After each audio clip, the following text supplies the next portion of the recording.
Good morning students, hello, how are you. हमने रीट की प्रिपरेशन के लिए प्रैक्टिस सेट सॉल्व करेंगे आज हम। ये जो इसका कंप्लीट सिलेबस था वो मैंने इसका करवा दिया था पार्ट्स ऑफ प्लांट्स का, वो आप जाकर मेरे चैनल पर देख सकते हो। और आज हम क्वेश्चन सॉल्व करेंगे। तो देखिए पहला क्वेश्चन है इसके अंदर, पादपों के ऐसे समूह को क्या कहते हैं जिसमें फ्लावर्स लगते हैं। ठीक है, तो इसका आंसर है फेनरोगेम्स। देखिए ऐसे पादप जिनमें फ्लावर लगते हैं उनको फेनरोगेम्स बोलते हैं। लेकिन ऐसे भी पादप होते हैं कुछ जिनमें कि पुष्प नहीं लगते, फ्लावर्स नहीं लगते, उन्हें क्या कहते हैं, उन्हें कहते हैं क्रिप्टोगेम्स। ठीक है, तो ये दो हो गए।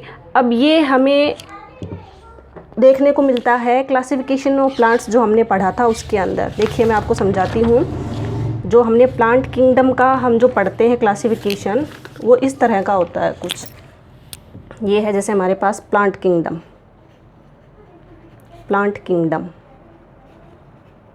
अब जब इसको क्लासिफाइड किया जाता है तो ये दो पार्ट्स में डिवाइड होता है। इसमें पहला पार्ट होता है हमारे पास फेनेरोगेम्स,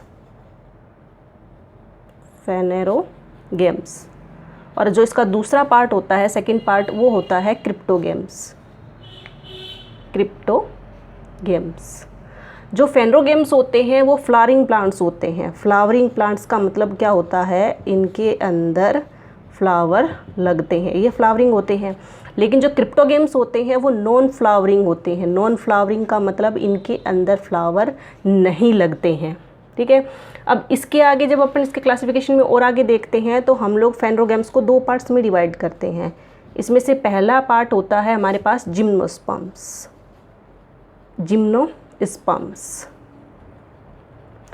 जिम्नोस्पर्म्स ऐसे प्लांट्स होते हैं जिनके अंदर जो सीड होते हैं वो नेकेड कंडीशन में होते हैं, नेक्ट होते हैं, ये नेक्ट सीड्स, यानी कि इनके अंदर जो सीड होता है वो फ्रूट के अंदर नहीं पाया जाता, जबकि नेक्ट कंडीशन के अंदर ये होता है। इसका एग्जांपल हम देखें तो इसका एग्जांपल होता है साइकस, इसका दूसरा एग्जांपल पाइनस।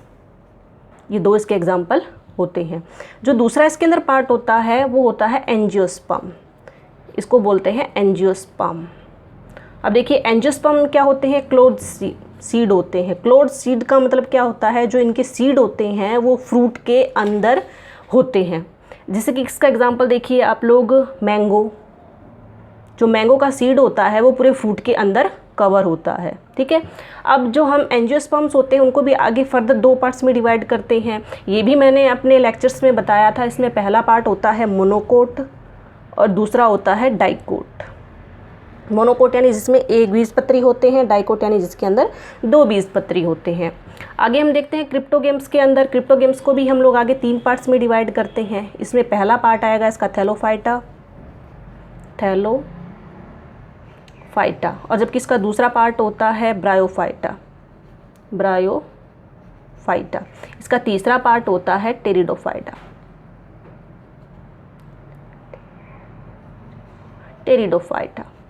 तो इस तरह से हम लोग प्लांट्स का किंगडम का क्लासिफिकेशन पढ़ते हैं। अब देखिए हमारा क्वेश्चन क्या था, पादपों के ऐसे समूह को क्या कहते हैं जिसमें फ्लावर्स लगते हैं, तो उन्हें कहते हैं हम लोग फेनरोगेम्स। दूसरा क्वेश्चन था हमारे पास, जो अपुष्पीय पादप होते हैं उन्हें क्या कहते हैं, तो उनका नाम होता है क्रिप्टोगेम्स। ये दो क्वेश्चन हो गए, आई होप आपको समझ में आ गए होंगे। अब देखिए आगे, किस पादपीय समूह में नेकेड सीड पाए जाते हैं। अभी हमने पढ़ा है कि जो हमारे पास जिम्नोस्पर्म्स होते हैं उनके अंदर नेकेड सीड पाए जाते हैं। ये देखिए मैंने आपको क्लासिफिकेशन बताया था, इसके अंदर जो जिम्नोस्पर्म्स था उसके अंदर नेकेड सीड्स होते हैं, जैसे कि साइकस है, पाइनस है, ये इसके एग्जाम्पल थे। तो इसका क्वेश्चन का आंसर होगा हमने पास जिम्नोस्पर्म्स।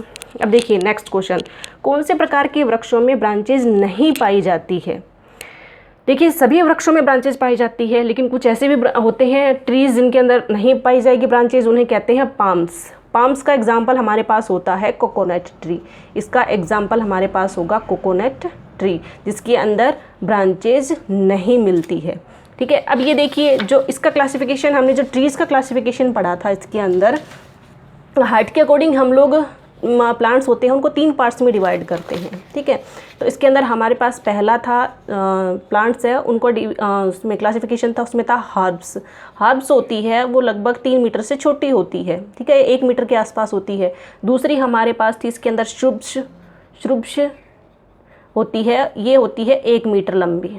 ये होते हैं 1 मीटर से 3 मीटर तक लंबे। जो ट्रीज़ होते हैं हमारे पास ये होते हैं 3 मीटर से ज़्यादा लंबे होते हैं। ठीक है, अब इसके क्लासिफिकेशन में देखिए ट्रीज़ की क्या स्पेशलिस्टी होती है कि इनके अंदर ये इनका जो स्टेम होता है, इनका तना होता है वो वुडी होता है, बहुत ज़्यादा कठोर होता है, और इसके अंदर क्या होता है, ब्रांचेस बहुत ज़्यादा होती है। लेकिन कुछ ऐसे ट्रीज़ भी होते हैं जिनके अंदर ब्रांचेस नहीं होती है, तो उसका एग्जाम्पल हो गया हमारे पास पाल्म। ठीक है, इसका एग्जाम्पल था कोकोनट ट्री। तो पाल्म से एक ऐसा ग्रुप है जिसके अंदर हमारे पास ब्रांचेस नहीं पाई जाती है। अब देखिए हमारे पास नेक्स्ट क्वेश्चन है, ट्रू पेरिनियल्स का एग्जाम्पल बताइए। ट्रू पेरिनियल्स, तो मैं आपको सबसे पहले तो बताती हूँ पेरिनियल्स क्या होते हैं। देखिए हमने लाइफ स्पान के अंडर पढ़ा था, जो ट्रीज़ होते हैं या जो हमारे पास प्लांट्स होते हैं उनकी जो लाइफ स्पैन होती है उनके अकॉर्डिंग हम लोग प्लांट्स को 3 पार्ट्स में डिवाइड करते हैं। ये देखिए लाइफ स्पान, इसके अकॉर्डिंग हमारे पास जो प्लांट्स होते हैं वो 3 पार्ट्स में डिवाइड होते हैं। ठीक है, इसमें हमारे पास पहला होता है एनुअल्स, दूसरा होता है हमारे पास बाई एनुअल्स, तीसरा हमारे पास होता है पेरिनियल्स। अच्छा, एनुअल्स क्या होते हैं, ऐसे प्लांट्स जो कि एक ही साल के अंदर या एक ही सीज़न के अंदर अपने ग्रोथ करके फ्लावर आकर उनके अंदर फ्रूट आ जाते हैं, अपना जो लाइफ साइकिल होता है वो कंप्लीट कर देते हैं सिर्फ एक सेशन या एक सीज़न या बोले 1 ईयर के अंदर। ठीक है, उनको बोलते हैं एनुअल्स। अब एनुअल्स के एग्जाम्पल हमारे पास क्या होंगे, फॉर एग्जाम्पल हमारे पास होंगे इसके अंदर पी, मटर है, मक्का है, ये इसके एग्जाम्पल्स होते हैं। बाई एनिमल्स का मतलब क्या हो गया, इनको कम्प्लीटली फ्लावरिंग और फ्रूट देने के अंदर कम से कम 2 साल का टाइम लगता है इन्हें।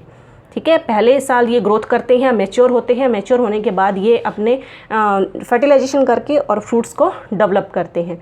तो ऐसे एग्जाम्पल्स हैं इसके अंदर हमारे पास आएंगे। कैबेज है, विदेशों में बहुत ज़्यादा ठंड पड़ती है तो वहाँ पर जो कैबेज होती है वो 2 साल के अंदर अपना फ्रूट प्रोवाइड करती है। या दूसरा इसका एग्जांपल हो गया हमारे पास गन्ना। अब देखिए लास्ट में हमारे पास आता है पेरिनियल्स। पेरिनियल्स का मतलब आप पता है क्या होता है, पेरिनियल्स का मतलब होता है जो कभी नहीं मरते, कई सालों तक जिंदा रहते हैं। तो इसका मतलब होगा कई वर्षों तक जिंदा रहना। ठीक है, अब इसमें क्या होता है, जो एरियल पार्ट होता है पौधे का, यानी कि जो मिट्टी से बाहर का हिस्सा होता है वो हर साल डेड हो जाता है वो हिस्सा। ठीक है, लंबे समय तक रहते हैं ये, लेकिन ये अपनी फल फूल अपनी लाइफ में कई बार प्रोड्यूस करते हैं। इनका एरियल पार्ट होता है, एरियल यानी जो ज़मीन से बाहर रहता है वो हर साल डेड हो जाता है। लेकिन इनका जो अंडरग्राउंड पार्ट होता है, देखिए अंडरग्राउंड पार्ट को हम लोग राइजोम्स भी बोलते हैं, यानी कि पेरिनियल्स के अंदर राइजोम्स पाए जाते हैं। ठीक है, तो जो इनका ग्राउंड पार्ट होता है, राइजोम वाला पार्ट होता है, वो हर साल पुनः नया प्लांट बना देता है। अब इसके एग्जाम्पल हमारे पास क्या होगा, जैसे कि जिंजर है, दूसरा हमारे पास हो गया बनाना हो गया।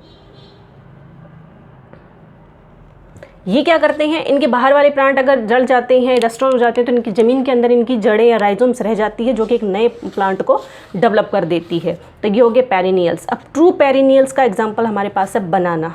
ठीक है, तो यहाँ हमारे पास पूछा गया था ट्रू पेरिनियल का एग्जाम्पल क्या होता है, तो ट्रू पेरिनियल का एग्जाम्पल होगा हमारे पास बनाना। नेक्स्ट क्वेश्चन मेरे पास, प्रोप रूट्स किस में डेवलप होती है। प्रोप रूट्स का मतलब हो गया, ये देखिए हमारे पास एक इसके अंदर इसका एग्जाम्पल होगा, इसका आंसर होगा बरगद। देखिए जो बरगद का पेड़ होता है उसके अंदर क्या होता है, बहुत विशालकाय होता है, बहुत बड़ा होता है, काफ़ी सारी इसके अंदर ब्रांचेज निकली हुई होती है। जो इसकी साइड वाली ब्रांचेज होती है जो इस तरह से निकलती है, तो इन ब्रांचेज को सपोर्ट देने के लिए, इस तरह से जो ब्रांचेज निकलती है उनको सपोर्ट देने के लिए इसमें यहाँ से रूट डेवलप हो जाती है। ये रूट होती है वो ज़मीन के अंदर धंस जाती है इस तरह से। ठीक है, ये रूट पतली पतली होती है और फर्दर कई सालों में जाकर ये मोटी हो जाती है, तने के बराबर हो जाती है। इस तरह से जो जड़ें निकली हुई होती हैं उन्हें प्रोप रूट्स कहते हैं। अब इन प्रोप रूट्स का क्या यूज़ होता है, सिर्फ बरगद में मिलती है ये, तो इसमें जो प्रोप रूट्स होती है उनका काम होता है, ये सपोर्ट प्रोवाइड करती है जो फैलती हुई शाखाएं होती है, इस तरह से जो बढ़ती हुई शाखाएं होती हैं उनको सपोर्ट देने का काम ये करती है। ठीक है, तो प्रॉप रूट्स किस में पाई जाती है? बरगद में पाई जाती है। हमारे पास नेक्स्ट क्वेश्चन है, बीज अंकुरण के समय सीड्स में सबसे पहले निकलने वाला भाग कौन सा होता है? तो इसमें सीड में सबसे पहले निकलने वाला भाग होता है मूलांकुर, जिसे रेडिकल भी बोलते हैं हम।